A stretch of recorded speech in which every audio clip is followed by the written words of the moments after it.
Week 5 was the week where everything got real. The pretenders got exposed, the contenders separated, and a couple teams in our league, well, they hit rock bottom in a way only Sleeper can brutally show you. But here's the thing nobody tells you. Fantasy basketball seasons aren't defined by the first 5 weeks. They're defined by what you do after that first punch lands. And week 5 threw punches everywhere. We had an undefeated team stay undefeated.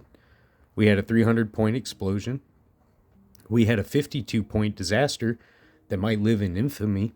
In the playoff picture, it shifted again. So let's break it all down. The wins, the losses, the sleepers, the heartbreakers, and the teams that quietly might be cooking something crazy for week 6. This is your week 5 fantasy report. Let's start at the top, because the top of this league, it's starting to feel heavy. Sleeper dropped the week 5 report, and here's how it shook out. Best team of the week, Buckets, Boards, and Dick, 325 points.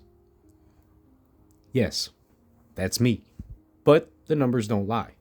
325 out of a possible 338. That's 96.2% efficiency, the highest in the league this week. 8 top picks, 0 wasted slots. That's not luck, that's a clean lineup. And it came against Twins, who still put up 192. So this wasn't just a walkover. This was just fully optimized roster construction, doing fully optimized things. Worst team of the week goes to Team Lamb, 978, 52 points. On the other end of the spectrum. Max possible out of 148, 52. That's 35% efficiency and the worst team trophy from Sleeper as a little cherry on top. That's the kind of week where you don't even open the app until Wednesday. They drop to 1-4 and slide deeper into desperation mode. Now, standings at the top of the mountain look like this. Team Pebrun still sits undefeated at 5-0. They've been bullying people all season. Over 1,500 points for barely over 900 points against. Still undefeated, still the measuring stick. Right behind them, Buckets, Boards, and Dick at 4-1. 4 straight wins. 4 straight statement weeks. Right now it feels like a 2-team race for the 1 seed, and everybody else is just trying to stay in the same neighborhood. Highest scoring picks of week 5. The highest scoring picks across the league. Cade Cunningham dropped mid-40s. Donovan Mitchell hanging just under 50. Jaylen Brown sitting in the low 40s. Keldon Johnson around the high 30s. And then Nikola Jokic casually detonating for a monster line in the high 60s. When you've got Jokic putting up that kind of number, you're not just winning matchups, you're deleting them. Efficiency tells another story. Team Bclem 23 had one of the weeks that fantasy managers dream about. 278 out of 280 possible points. It's basically perfection. That's the kind of week that wins you tiebreakers and scares the rest of the league. On the other side, we already talked about Team Lamb 978. When you leave that many points on your bench, that's not just bad luck. That's lineup management. That's the stuff that you can fix. Here's how the individual matchups went down in week 5. Buckets, Boards, and Dick took down Twins 325 to 192. Team Bclem 23 rolled Team 3 278 to 127. Team Curry 30 Money handled Team Loose Moose 266 to 108. Team Pebrun stomped Team Lamb 978 304 to 52. Jay Has Depicts outlasted Team 7 238 to 186. Jay finally picks up the first win of the season. And then Team UJs beat Team 9 245 to 135. You can feel the separation starting. The teams that are locked in and the ones that are just trying to stop the bleeding. Week 5 tightened the screws. The blowouts, the stands movement, the efficiency extremes. It's all starting to matter now. But the beautiful part of fantasy basketball is we've still got a ton of season left. Your record isn't your identity yet. What you do next is. Alright, now let's step into the casual corner, because there's something every fantasy manager from 5-0 to 1-4 has to deal with: the information avalanche. Fantasy basketball isn't just hard because of the players, it's hard because of the noise.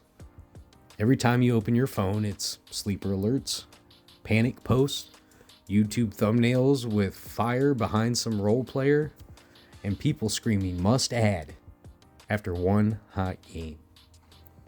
If you want to go from casual to competitive, you don't need more information, you need better filters. But before we unpack that, let me shout out the people helping us cut through the noise.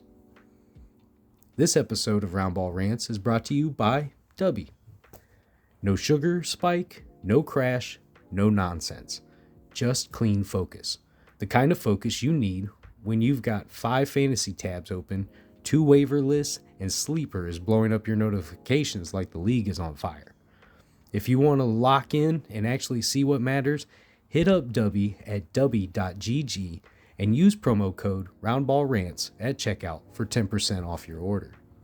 Alright, let's talk about surviving the information. One of the biggest traps in fantasy is overreacting to events instead of patterns. A guy drops 30 one night, the app goes crazy, the group chat goes crazy, social media goes crazy, and the casual manager sprints to the waiver wire. But a veteran fantasy manager asks one question: does this actually change anything about this player's future? Did his role change? Did his minutes change?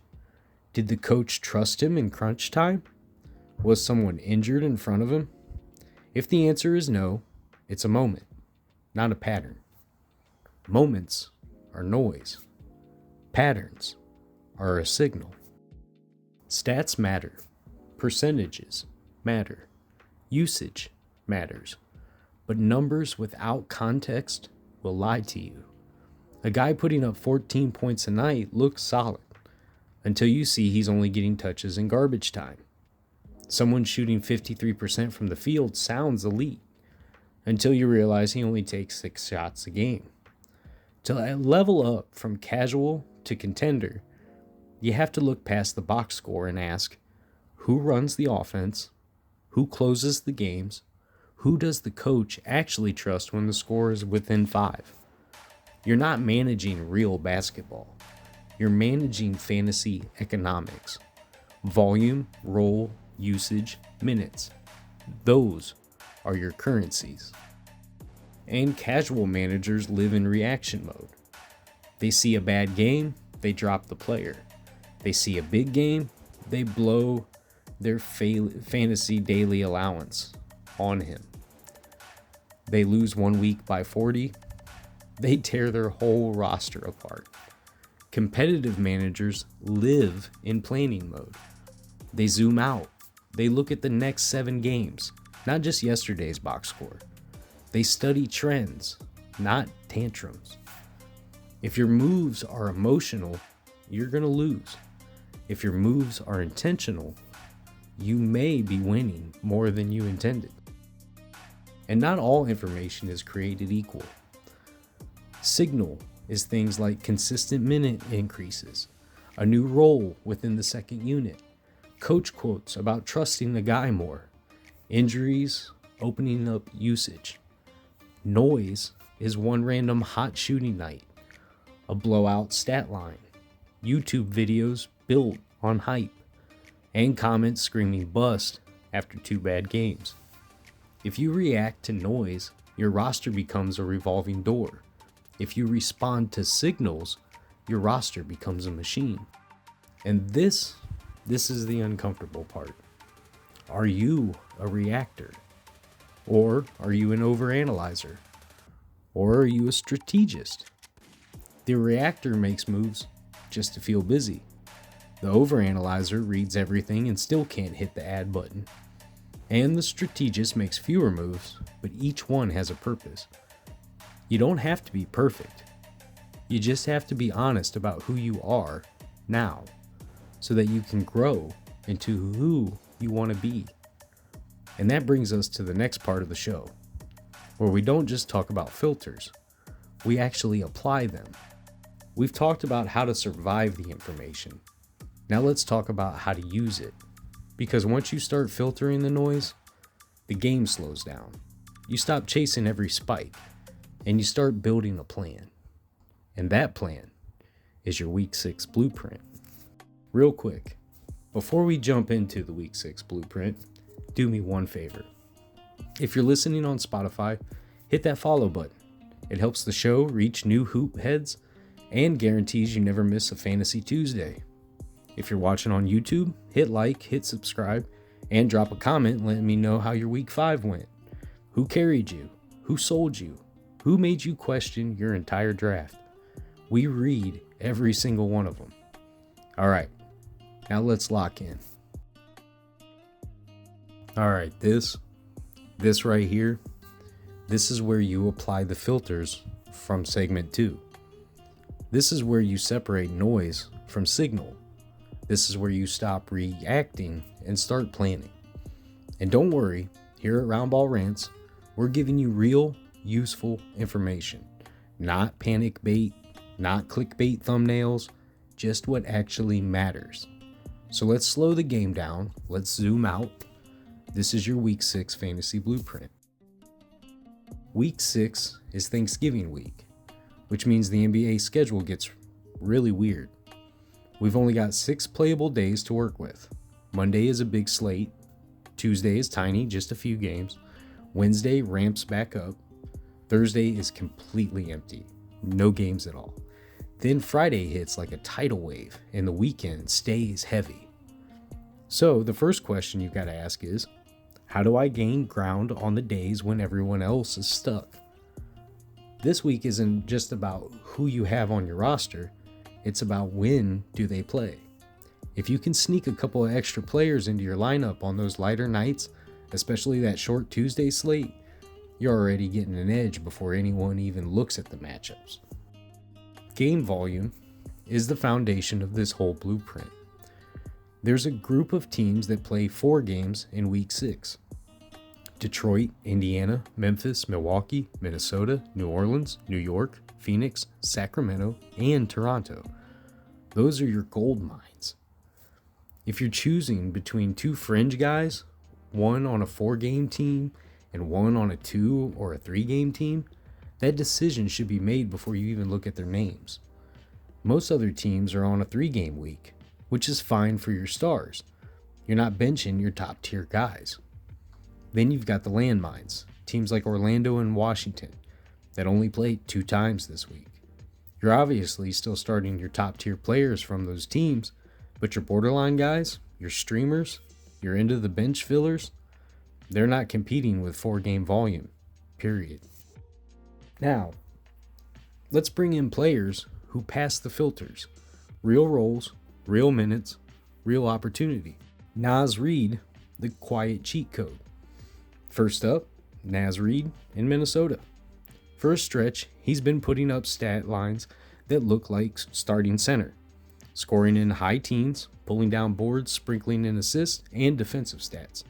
Combine that with Minnesota being one of those 4-game teams this week, and you've got a guy who shouldn't be sitting on benches. Casual managers look at him and say, he's just a backup.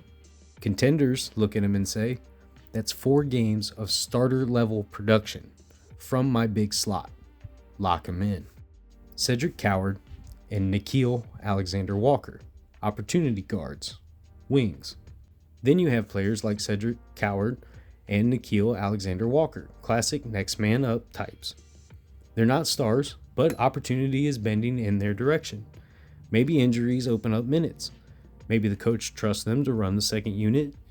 Maybe they're the ones picking up extra usage when the starter sits. Those are guys who win you weeks quietly. They're perfect in deeper leagues, or as plug-and-play streamers on those lighter nights when your studs aren't filling in every roster spot. Then you have Cam Whitmore, the wing scoring upside. Cam Whitmore in Houston is another name I like in that role. When he gets minutes, he fills the box score with scoring and threes, and every now and then he chips in boards and defensive stats. He's not someone you build your team around, but he's exactly the kind of end of bench upside swing that can give you 25 or 30 point night when you need it. Toronto's next men up, Grady Dick and Jacoby Walter. And then in Toronto, with RJ Barrett dealing with that knee issue, you got guys like Grady Dick and Jacoby Walter who suddenly have a path to more minutes and touches. And I can speak on this because I have RJ Barrett sitting on my bench. I have Grady Dick starting in that role. Now, in our league, high volume without points is not a good night. Grady shot like negative 14 on the night. Terrible. I understand that. But the opportunity is there. If you're in a deeper league, or if you're hunting threes and points, those are the players you consider. Again, this is the filter in action. Something actually changed. Minutes and usage are being redistributed. That's the information that you can act on. Injury dominoes. This is where a lot of fantasy managers just sigh and give up. But this is where contenders get sharper. There are big names bouncing in and out of the injury report. Maybe it's Giannis. Maybe OG Anunoby. Maybe Domantas Sabonis. And guys like Aaron Gordon dealing with multi-week hamstring issues. You can't control the injuries, but you can control how you respond. Instead of just saying, man, my guy is out, my season's cooked, ask, who picks up those minutes? Who gets those shots? Does this turn a fringe guy into someone fantasy relevant for the next 2 weeks? Injuries are painful, but they're also information. And then streaming the right way in week 6.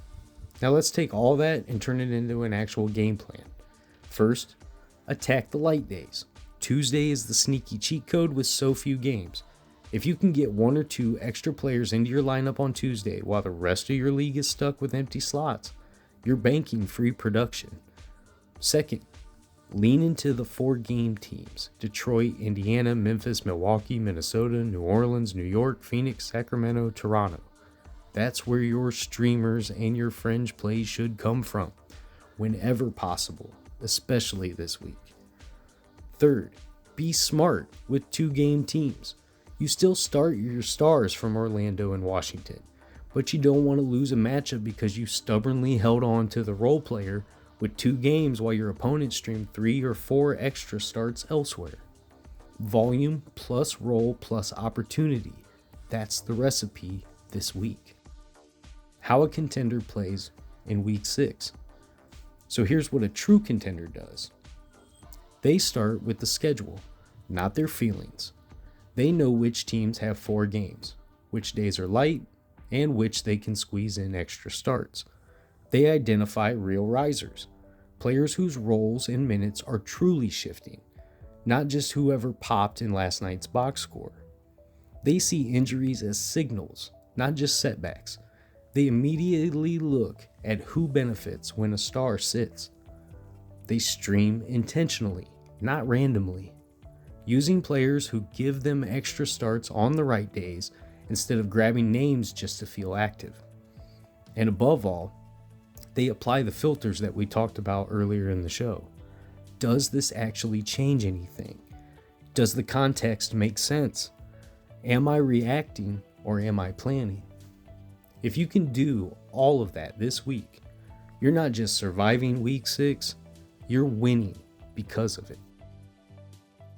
Listen, before we wrap tonight, I want to talk about something that sits right at the heart of everything we just did in this episode. Integrity. Not the be a good person buzzword, the real thing. The version nobody posts on social media.